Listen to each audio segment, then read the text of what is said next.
Welcome to Discovering You, a podcast that explores the intricacies of personality and how it impacts the way we navigate through life. What will you discover today?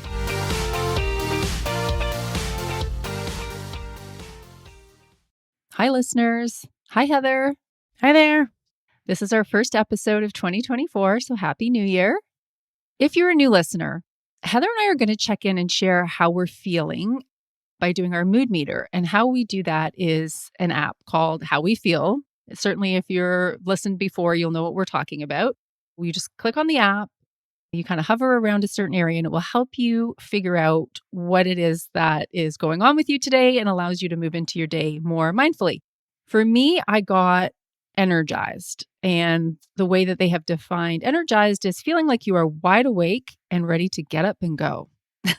So I don't know, I would have described it that way, but I do have a lot of energy and I am eager to do this episode. How about you, Heather?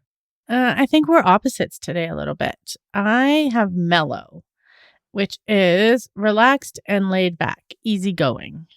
Okay, well, maybe that's a good combination. I think the easygoing part is good. I would agree. Well, since Valentine's Day is coming soon, I thought it would be timely to discuss love languages on today's episode. And on that note, I've also incorporated Valentines into this month's disc illustration. Here is disc according to symbols of love. For high D, I chose a red rose. Vibrant, strong. Beware of the thorns, though. LOL, high Ds, I'm teasing. High I is heart. It's the quintessential symbol of love, and who better to embody it than the eyes who wear their hearts on their sleeves? For high S, I chose lovebirds. They support each other, they're loyal, they mate for life. And high C is a love letter. C's value the written word, and what better way to express their thoughts? Let's jump into today's topic, love languages. I'm sure many of you are familiar with the book, The 5 Love Languages. And this is where most of the source material comes from. I read this book many years ago, and I had it categorized in my mind as something for romantic partners only.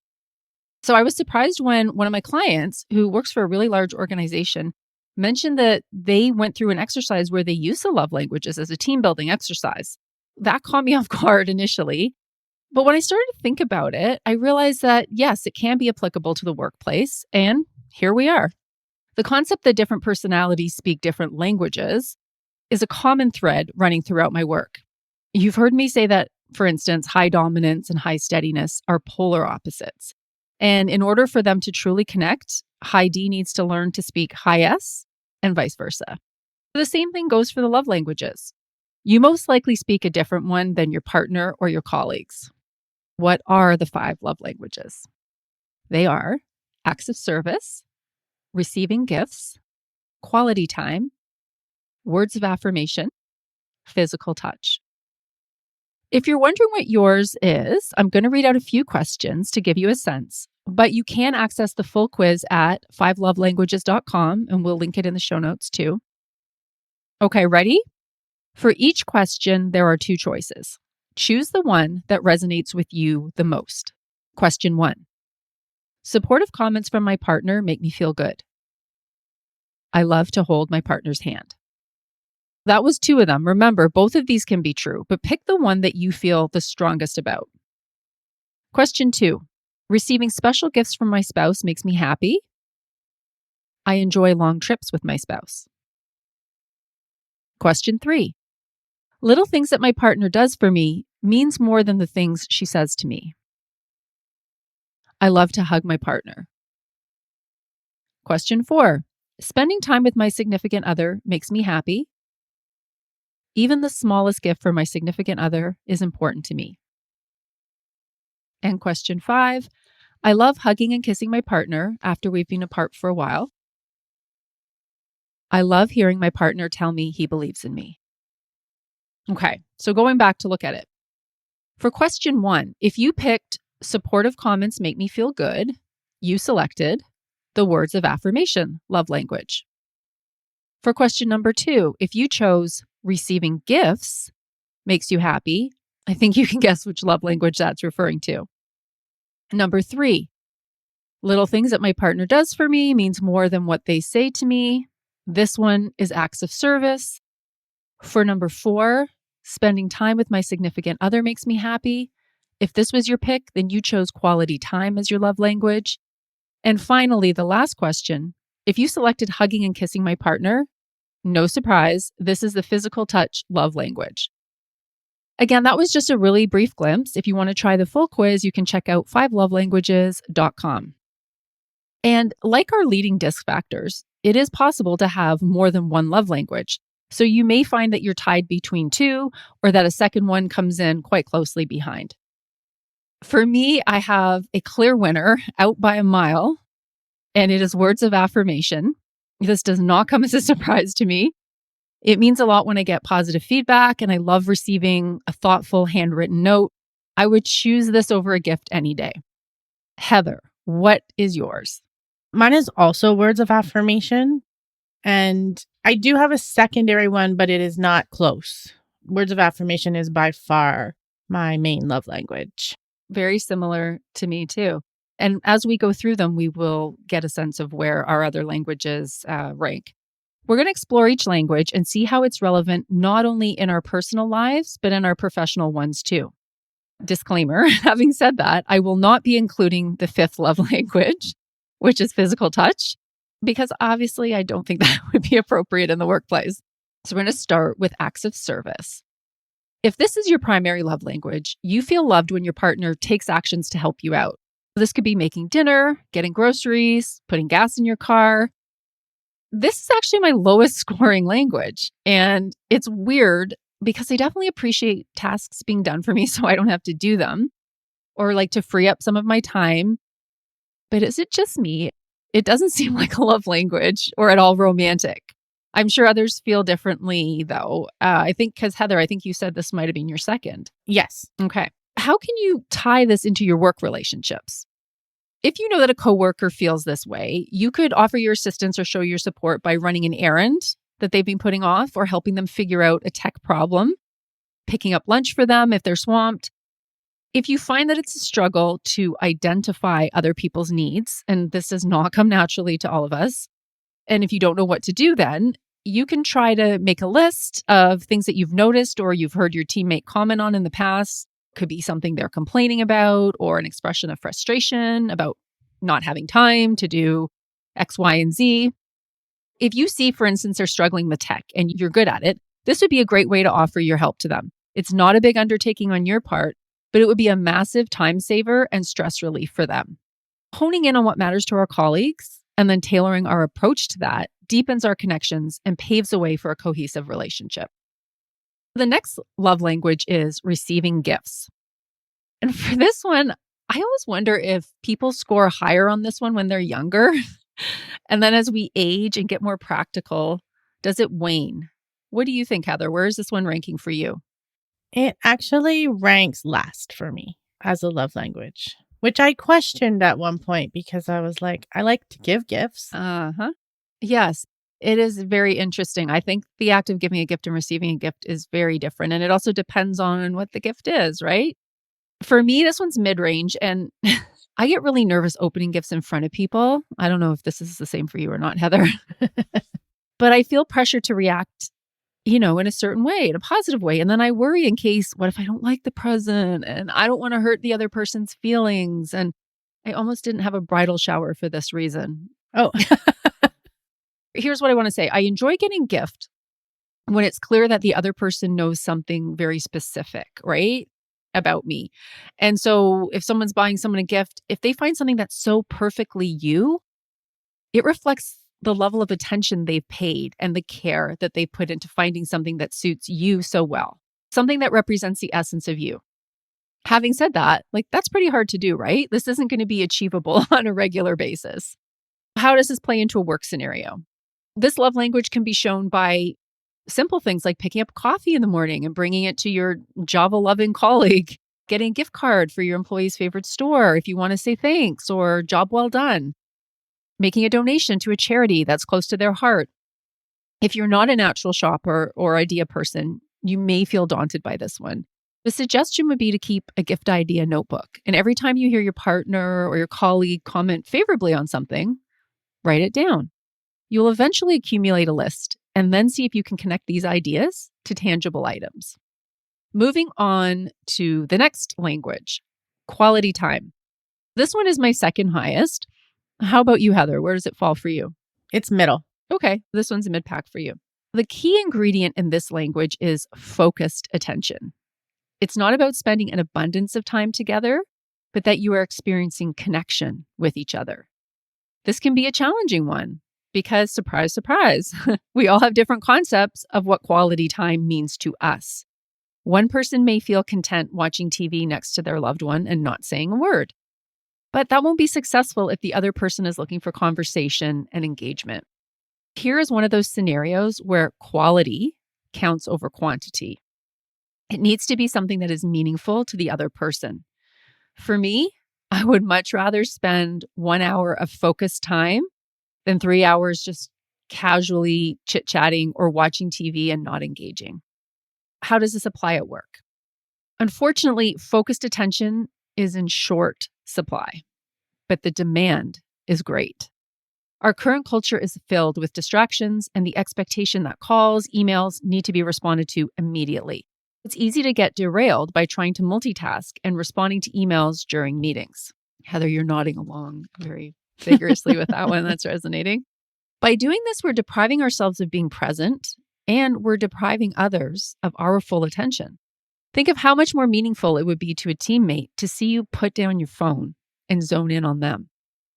Building connection and rapport is vital to successful working relationships. You can accomplish this easier by talking face-to-face if possible, or chatting online with a video. That way you can see each other. And sometimes, if possible, it's better to get away from the work environment to gain quality time. If you want to have an important conversation, perhaps you could go for a walk or have a lunch or a coffee meeting. And it's not just doing these things, but it's what you observe during them and what you give back. This includes maintaining eye contact. Watch for nonverbal cues and body language and expressions of emotions. Listen for feelings and try not to interrupt. If you feel like you're at a loss for filling the time with quality conversation, you can incorporate what I would almost call an icebreaker. For instance, you can have a list of 3 to 5 questions or topics that you will talk about. I use these in workshops all the time, and they're a really great way to warm up and build rapport. Some examples could be, what was your favorite childhood movie and why? Who was your best teacher and what impact did they have? Or what about the worst? And if you could have anyone over for dinner, past, present, living, dead, who would it be? That's always a good one. You can see how this prompts a shared sense of nostalgia almost, and it promotes openness and connection. Okay, finally, we have the last love language, and that is words of affirmation. As I mentioned, this is my main language, and it's Heather's main language too.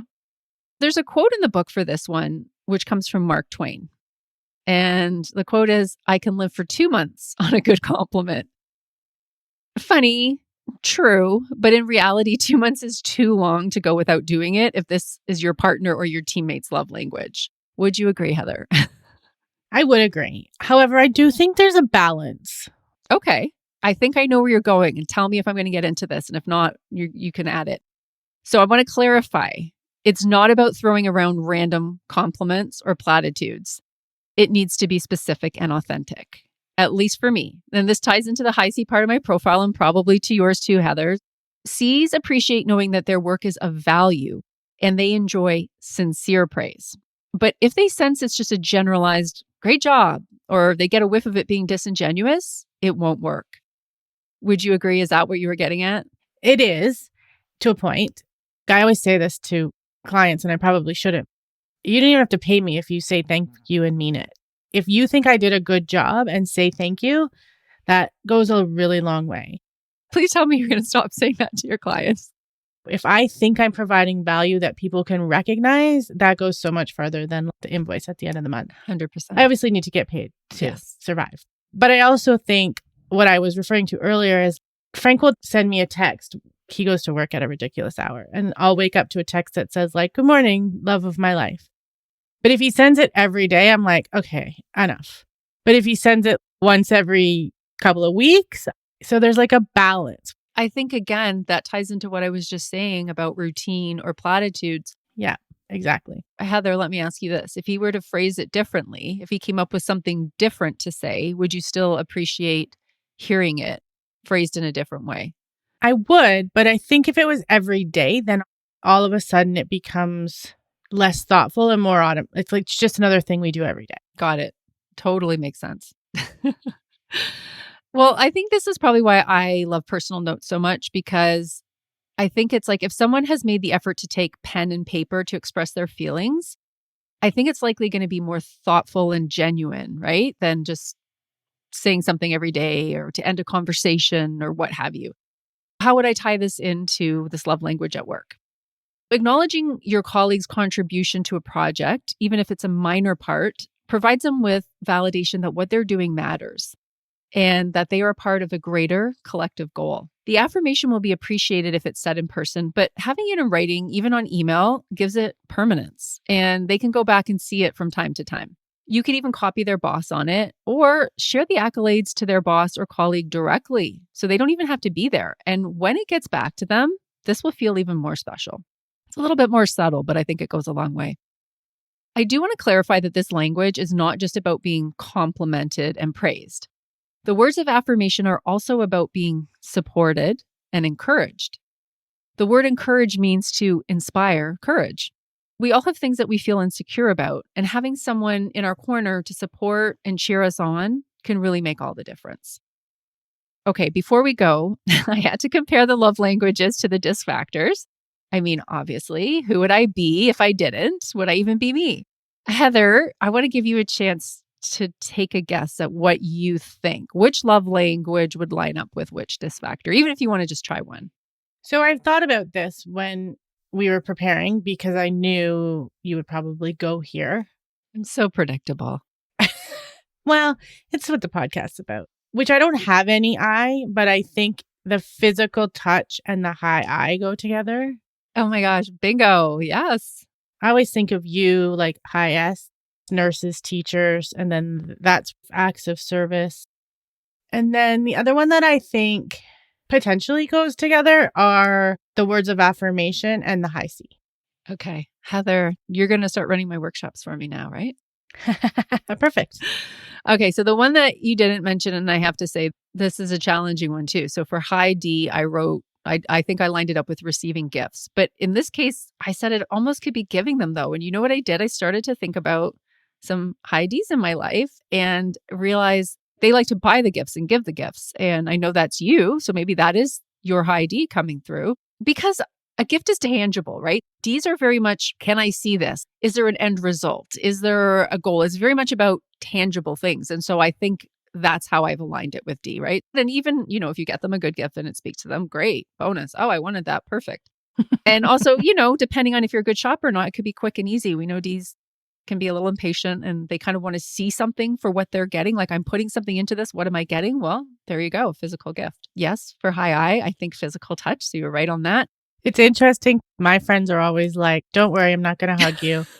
That's what made me think of it. Because I'm like, I have no I in my personality. I also don't love hugs. That is very funny. Well, and we know that high I's love hugs. So you probably have a lot of eyes around you. And even just when they're talking, they're hand talkers, they'll lean in, they'll touch your shoulder, they'll do that. So for sure, high I have physical touch for. And yes, high S, acts of service, absolutely. And for all those reasons you said, overwhelmingly, we know high S's are counselors, nurses, teachers, GPs, all of those types of things.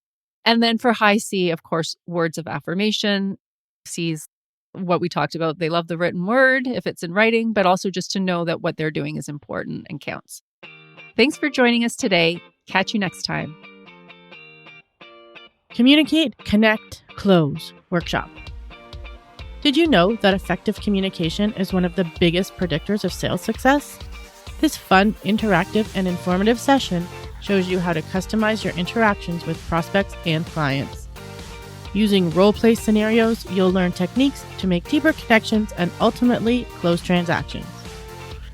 If you are interested in connecting with Victoria for team building, strategic onboarding, coaching, or speaking engagement, you can contact her at discoverwhatworks@gmail.com. This show is a Twisted Spur media production produced by our very own Heather McPherson. If you enjoyed this podcast, please share with a friend and subscribe wherever you listen to podcasts.